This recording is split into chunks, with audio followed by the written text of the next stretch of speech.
panel questions credit raters over inflated ratings.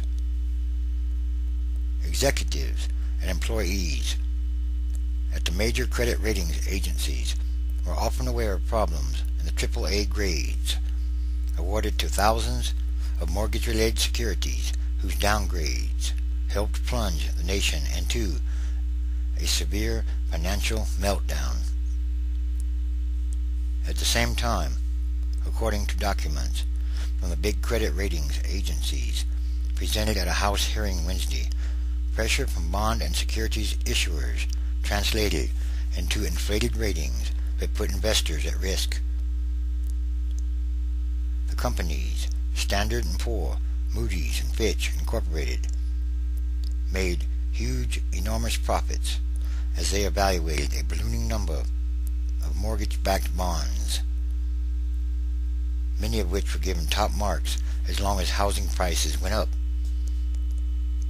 In a presentation made to the Moody's Board of Directors a year ago, top executive Raymond McDaniel warned that company employees sometimes drink the Kool-Aid and gave in to pressure for undeservedly high ratings, even as the weaknesses of the mortgage-backed securities were starting to become apparent. The executive also warned that the issuers of mortgage-related securities awarded business to companies that produced inflated assessments, and that other participants in the market wanted them as well. It turns out that ratings quality has surprisingly few friends. Issuers want high ratings. Investors don't want ratings downgrades. Short-sighted bankers labor short-sightedly to game the ratings agencies. Or I could say it this way: greedy, short-sighted bankers labor short-sightedly to game the ratings agencies, McDaniel told the Moody's board.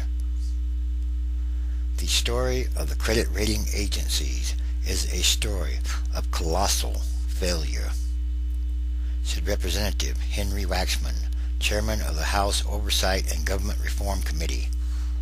The California Democrat said, millions and millions of investors rely on them for independent, objective assessments.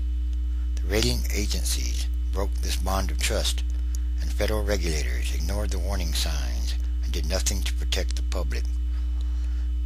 And now the result is that our entire financial system is now at risk, serious risk. The executives of the big credit ratings agencies testified that virtually no one predicted the falling or plummeting values in the housing market and mortgage-related securities. They were caught unprepared when housing prices fell drastically and their ratings models proved flawed or just simply fell apart. It is by now clear that a number of the assumptions we used in preparing our ratings on mortgage-backed securities issued between the last quarter of 2005 and the middle of 2007 did not work. Standard & Poor's chief executive said, "The companies are important because their high assessments assured investors that their money should be safe. But the inflated ratings awarded to securities backed up by subprime loans led investors to buy them in enormous numbers. But now most of these securities have been downgraded, and the market for them has largely evaporated, contributing to the current crisis.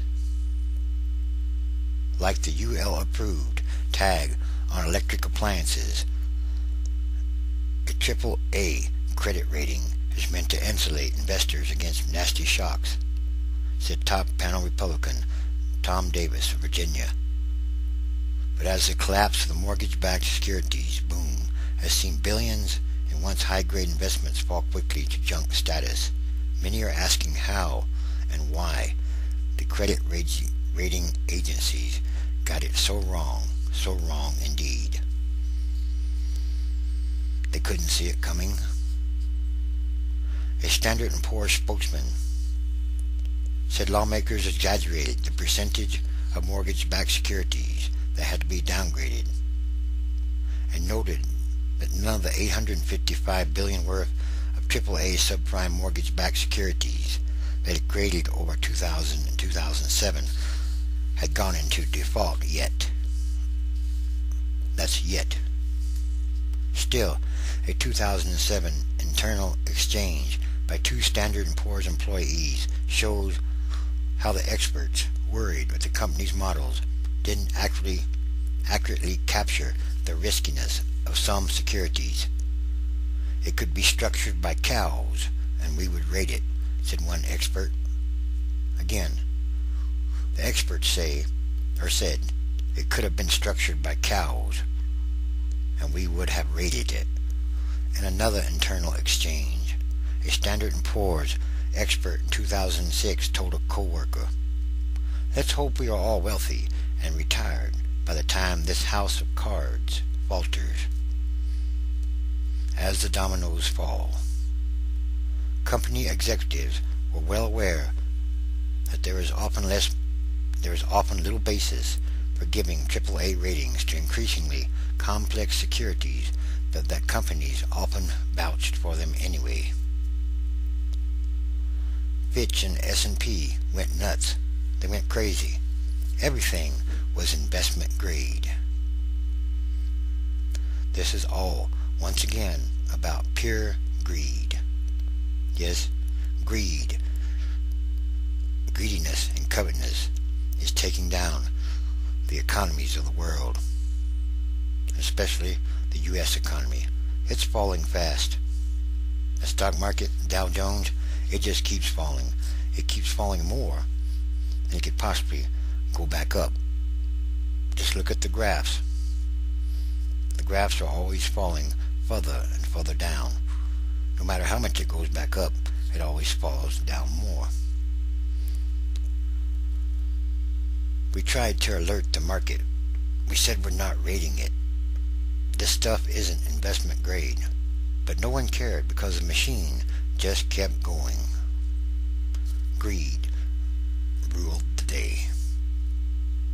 The panel also heard former ratings agency executives say there's an inherent conflict of interest in the industry because they're paid by bond issuers instead of investors who trust their ratings to make smart investments.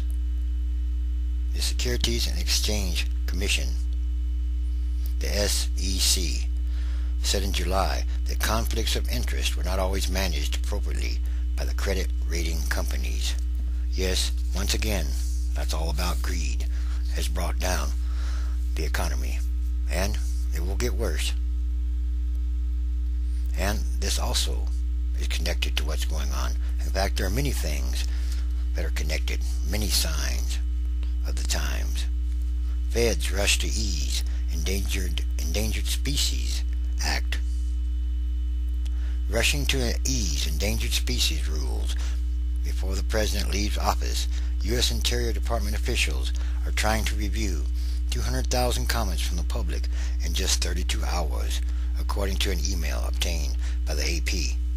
The Fish and Wildlife Service has called a team of 15 people to Washington to pore through letters and online comments about a proposal to exclude greenhouse gases and the advice of federal scientists and biologists from decisions about whether dams, power plants, and other federal projects could possibly harm or wipe out species. That would be the biggest change in endangered species rules since 1986. A last-ditch attempt. Democratic Representative Nick Rahall, chairman of the House Natural Resources Committee, whose own letter opposing the changes is among the thousands and thousands that will be processed, called the 32-hour deadline a last-ditch attempt to undermine the long-standing integrity of the Endangered Species Program. Because at that rate, according to a committee aide's calculation, 6,250 comments would have to be reviewed every hour. That means that each member of the team would be reviewing at least 7 comments each minute, because it usually takes months to review public comments on a proposed rule. Anyway, all these are connected, and there are just many, many signs of the end times transition. transition days. And these are more signs.